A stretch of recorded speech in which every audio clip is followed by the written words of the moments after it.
I think it's super important just to be your ordinary self, and you don't have to do anything to make yourself better or more impressive or, do any of that kind of stuff that you see, all this wonky stuff that you see online, how you have to exercise like crazy and, have all of this kind of doodad stuff like a big chest or and that goes for male and female, or, big legs and all of this just really unusual stuff that we have to do to look presentable or wear a suit or a nice dress or put on makeup or any of these kind of things. I think all of that stuff is pretty silly, to be honest, because frankly, we are who we are. And all of that stuff is to impress other people, and you're afraid of what other people are going to say and do about you. And it really comes back to this feeling that we all probably had in elementary school, where there were some nice, not so nice people that that perhaps did you wrong in some sort of way or said comments in some sort of way. And this still exists with the business environment. When you go into the business world, people will say all sorts of weird comments. You're like, why? Why would you say those kind of things? What kind of advantage is that for you to say those particular things? And the reason is really simple. Those people are hurting inside. So those hurt people hurt other people. And they go and they do things that make you feel bad, or they give you, a weird look. That's probably the most important thing, is that weird look, where they'll just, you'll say something or you'll do something and you'll get that really weird look, and that expression. Everybody has seen that expression. You just realize that it's taken me years to process this, that it is really people that are struggling inside that do that. Now, I am not by any means above doing that. I do that all the time, right? I struggle with this as well, just as me processing this. But then I realized, like, wait a minute, I'm being mean to somebody else because I am processing my own things inside and I can't deal with that. So then I look at other people and I'm like, wow, that's kind of weird to be like that. And it's me struggling with how to fit in and to think about that. It's not them. They're kind of probably doing the right thing. They're being themselves. And it's me struggling to deal with that. And the more that I've sort of matured as a person, the more I realize how important that is to be yourself. And it is challenging to be somebody else all the time. And I think we go through these phases of ourselves where, and I've seen these things before, all this sort of social science stuff of trying to be somebody else or being presentable and all this leadership kind of guru-y kind of stuff. And it's all over the internet, right? Like I can't even get my messages through because there's so much of this stuff that people buy into.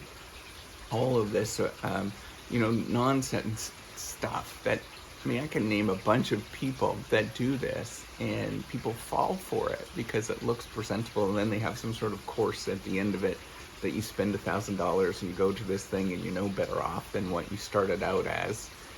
And to be honest, there's not a lot that anybody can actually do with themselves other than being more comfortable with who they are deep down inside. And I think it's kind of this never-ending journey of being more comfortable, even though we're all a nervous wreck or we're a disaster and we probably give other people too many weird looks ourselves. And then, what's happening is that we're processing this and we're going through this journey of becoming okay.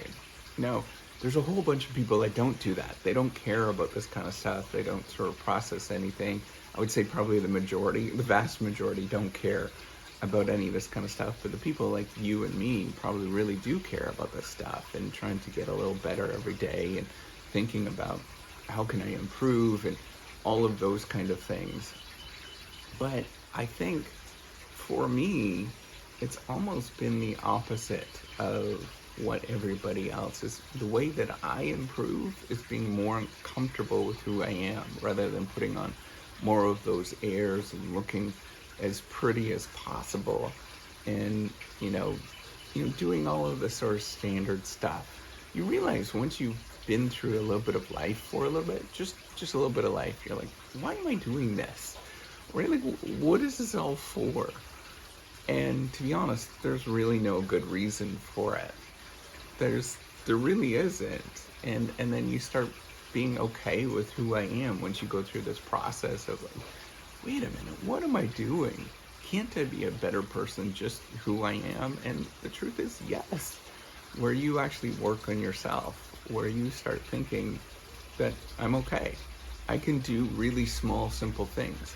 And I think that's where the challenge lies, is that we want to impress other people because we're looking to get to someplace a lot more quicker than what is possible. But what you want to do is just go slowly over time and look at how can I actually get to a destination of where I want to go to in 10 years. And the path to get there might not be what you thought it was. It might not be, you want to be a real estate guru, so you think that you have to dress up like a real estate guru and have all these fancy clothes and fancy cars and all of that kind of stuff. But what you realize, I personally know people that have done stuff like this. And you realize that they're not any different than anybody else, and they're pretty normal functioning human beings. It's not the sort of depiction that you think of. Or if you become a CEO, for example, of a company, they're not what you think they actually are. They're far from that. They're very imperfect in a lot of ways. And most of what we understand about CEOs and leaders and stuff is they're a giant mess, just like everybody else. Just an absolute giant mess.